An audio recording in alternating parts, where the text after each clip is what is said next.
Hello everyone. In this video we will discuss about the transitive closure concept. So what is the meaning of transitive closure?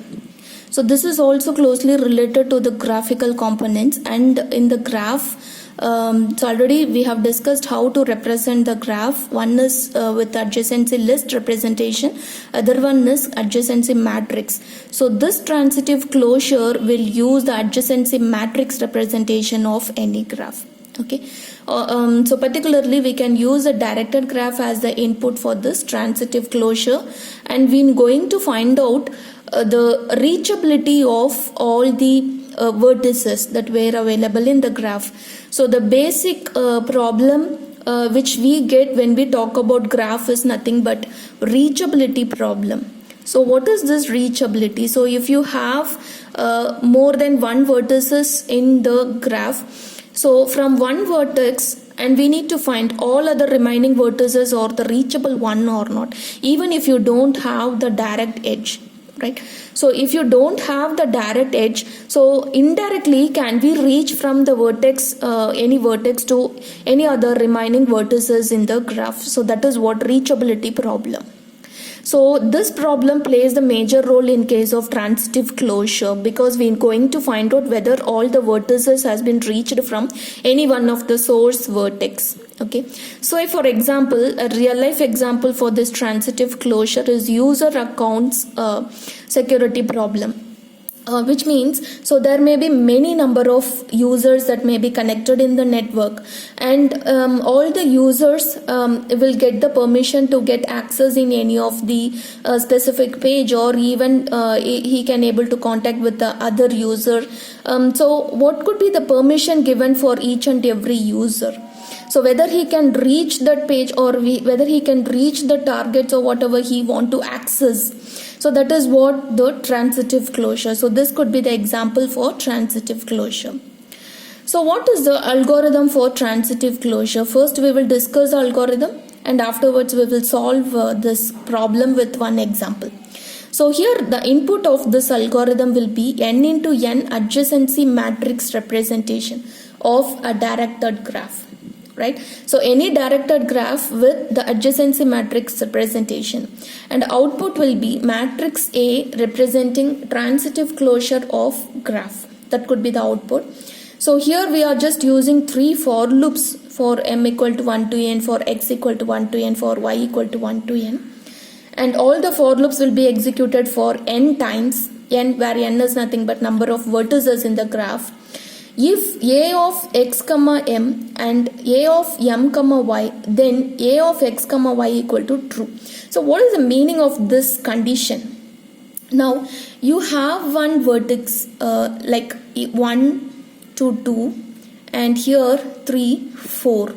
So you have the direct edge from 1 to 2. You have the direct edge from 1 to 3, but you don't have the direct edge from 1 to 4. Suppose you want to find the path from vertex 1 to 4.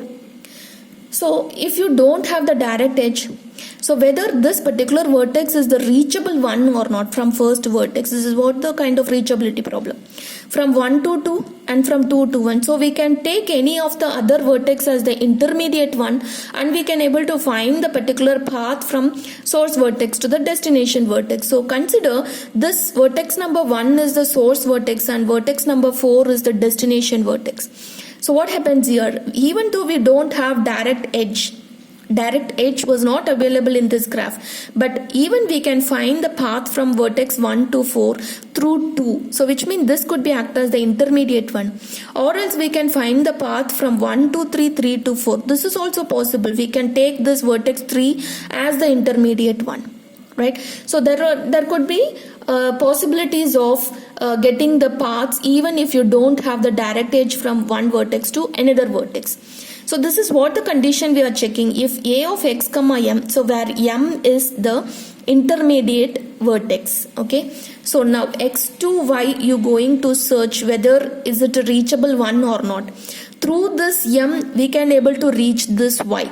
So this path can be considered as a valid one, and it can be included in the transitive closure, right? then a of x comma y is equal to true. Yes, it is a valid one. We can consider this path as a valid one, and we can include in our transitive closure. Okay, so this is what the algorithm for the transitive closure. Now we will discuss one example. So here we have one graph, and it consists of 5 number of vertices, 0, 1, 2, 3, 4. So how to represent in adjacency matrix? This graph has been represented in adjacency matrix. So it should be in matrix format. So how many number of vertices are there? So based on that, we can able to represent the number of rows and number of columns. So here it is actually 5. So there could be 5 number of rows and 5 number of columns. Okay. So 5 into 5 matrix. So if you look at this, so this is actually adjacency matrix representation. I'm not talking about the transitive closure now. So from 0 to 0, so you don't find any self loop in the graph. So you have to mention its value as 0. 0 to 1 also no path is available, so it is 0. 0 to 2 also no path is available, so it is 0. 0 to 3 also there is no direct edges available, so it is 0. And 0 to 4 also no path is available. So if you take vertex 1, so 1 to 0 it is available, so we are just representing as 1. 1 to 1 we don't have any self loop, so it is 0. And from 1 to 2 it is available, so we are just giving its value as 1. From 1 to 3 we don't have any edge. From 1 to 4 we don't have any edge. Now considering this vertex number 2, 2 to 0, yes we have one edge. 2 to 1 we don't have edge. 2 to 2 we don't have edge. 2 to 3 we have one edge, and 2 to 4 we don't have edge. Since it is a directed edges or have been mentioned here, we can refer it easily. 3 to 0 we don't have edge. 3 to 1 we don't have. 3 to 2 we don't have edge, and 3 to 3 is also not available. 3 to 4 is also not available. 4 to 0 we don't have the edge. 4 to 1 we don't have. 4 to 2 we have. 4 to 3 we have. 4 to 4 we don't have. Okay, this is the normal adjacency matrix representation of this graph. Now what could be the transitive closure? So if you take the transitive closure for this graph, same thing. So how we represented this matrix, same thing will be denoted here. So it is the 5 by 5 matrix because it has 5 number of vertices in the graph. Now this 0 to 0, but explicitly it is not shown the self loop in the graph. In some of the textbook it is given as 1. Okay, even though if it does not have the self loop, but in some cases they are representing it as 0. So either 0 or 1, any value can be given here. Okay, 0 to 1 we don't have direct edge, but whether it is a reachable one or not, no, it is not reachable because we didn't find any outgoing edges from the 0th vertex, so it is 0 only. And from 0 to 2 also there is no outgoing edges, so all the values are 0 for this 0th row. The first row. Next vertex, that is 1, we have 2 outgoing edges. 1 it is going to 0, so it is 1. 1 to 1 we don't have, so it is 0. 1 to 2 we have, so it is 1. 1 to 3 is also reachable. So this is what the difference between transitive closure and the adjacency matrix. In adjacency matrix, we will be giving the value as 1 only if it has the direct edge. But even though if it is not having the direct edge, we need to check whether it is a reachable one or not. That is what transitive closure. Since it is a reachable one, so we have to provide its value as 1. 1 to 4, it is not reachable, right? So it is 0. Then 2 to 0 it is reachable, so it is 1. 2 to 1 is also not reachable, so it is 0. 2 to that is 0. 2 to 3, yes, it is reachable, and 2 to 4 is also not reachable. 3 to 0 no.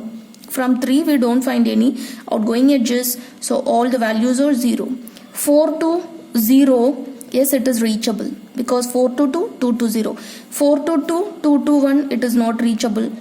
4 to 3, it is 4 to 2 is reachable. 4 to 3, 4 to 4, we don't have value, right?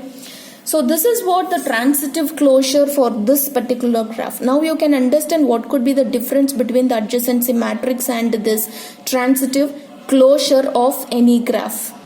Now, how to analyze this algorithm? If you analyze it, then we will be getting the running time as O of n cube, because we have actually 3 for loops in this algorithm. So all the for loops will be executed for n times, so n into n into n, so it is actually n cube. So that could be the running time of this algorithm, O of n cube. This is the running time. Okay, thank you.